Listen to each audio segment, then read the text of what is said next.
बिस्मिल्लाहिर्रहमानिर्रहीम। आजकल मौलाना नियाज गुम्मद साहिब की एक वीडियो वायरल हो रही है जिसमें उन्होंने उसूल करखी की एक इबारत को जिक्र किया। उस इबारत में यह था कि अहनाफ का यह मज़हब है कि अगर इमाम के कौल के मुकाबले में कुरान पाक की आयत या हदीस मुबारका आ जाए तो इमाम के कौल को तरजीह दी जाएगी, कुरान की आयत और हदीस मुबारका पर अमल नहीं किया जाएगा। बाज़ हजरात ने इस पर बहुत ज्यादा एतराज़ात भी किए, तो आज हम आपके सामने एक वीडियो पेश करेंगे कि जिसमें वही हजरात ये फरमा रहे हैं कि अगर सलफ सालिहीन के कौल के मुकाबले में कुरान और हदीस आ जाए तो सलफ सालिहीन के कौल पर अमल किया जाएगा, कुरान और हदीस को तर्क कर दिया जाएगा। तो आइए चलते हैं उस वीडियो की तरफ और उस वीडियो को देखते हैं।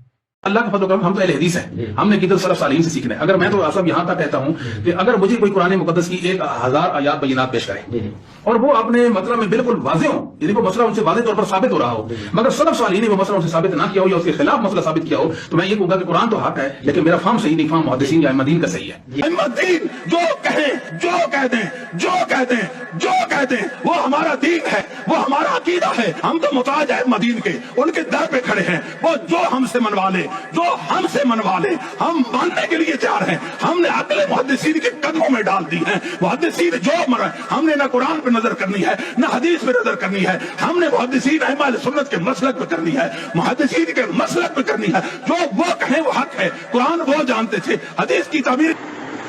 जैसा कि आपने वीडियो को देख लिया कि अब वही हजरात ये फरमाते हैं कि अगर इमाम और सलफ सालिहीन के कौल के मुकाबले में कुरान या हदीस मुबारका आ जाए तो सलफ सालिहीन के कौल पर अमल किया जाएगा, कुरान पाक की आयत को और हदीस मुबारका को छोड़ दिया जाएगा। उसकी वजह यह है कि यही कुरान पाक की आयत जो इमाम के कौल के खिलाफ आ रही है, यकीनन इमाम और मुजतहिद को भी पता थी। इमाम और मुजतहिद ने इस आयत मुबारका को छोड़ दिया। ये इस बात की दलील है कि इस आयत मुबारका पर अमल नहीं किया जाएगा, ये आयत मुबारका मनसूख हो चुकी है। जैसा कि बहुत सारी ऐसी चीजें हैं कि जो इस्लाम के शुरू में तो जायज थी लेकिन बाद में वो मनसूख हो चुकी। जैसा कि अल्लाह ताला ने सूरह बकरा में फरमाया, यसअलूनका अनिल खम्रि वल मैसिर कुल फीहिमा इस्मुन कबीरुन व मनाफिउ लिन्नास, कि वो आपसे शराब और जुए के बारे में पूछते हैं, आप फरमा दीजिए कि उसमें बहुत ज्यादा गुनाह है और कुछ नफा भी है लोगों के लिए। तो अब इस हदीस मुबारका से तो ये पता चलता है कि शराब नजस और हराम नहीं, जबकि इमाम आजम अबू हनीफा रहिमहुल्लाह का ये फतवा है कि शराब नजस और हराम है।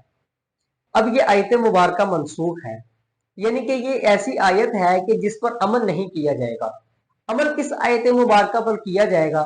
वो सूरतुल माइदा की आयत मुबारका है कि जिसमें अल्लाह ताला फरमाते हैं, या अय्युहल्लज़ीना आमनू इन्नमल खम्रु वल मैसिरु वल अंसाबु वल अज़लामु रिजसुम मिन अमलिश शैतानी फज्तनिबूहु लअल्लकुम तुफ्लिहून। ए ईमान वालों, शराब और जुआ और बुत और फाल के तीर सब शैतान के गंदे काम हैं, सो इनसे बचते रहो ताकि तुम निजात पाओ। अब इमाम साहिब का जो फतवा है वो कुरान पाक की इस आयत पर है, इसलिए हम ये नहीं कहेंगे कि इमाम साहिब ने जो फतवा दिया वो कुरान पाक के खिलाफ दिया, अगरचे कि इमाम साहिब का फतवा कुरान पाक की उस आयत के खिलाफ है जो कि मनसूख हो चुकी। लेकिन इमाम साहिब का फतवा भी ऐन ही कुरान पाक की उस आयत के मुताबिक है कि जिस आयत पर अमल किया जाएगा। अल्लाह ताला जो सुना गया इसको समझने की तौफीक अता फरमाए। वमा अलैना इल्लल बलाग।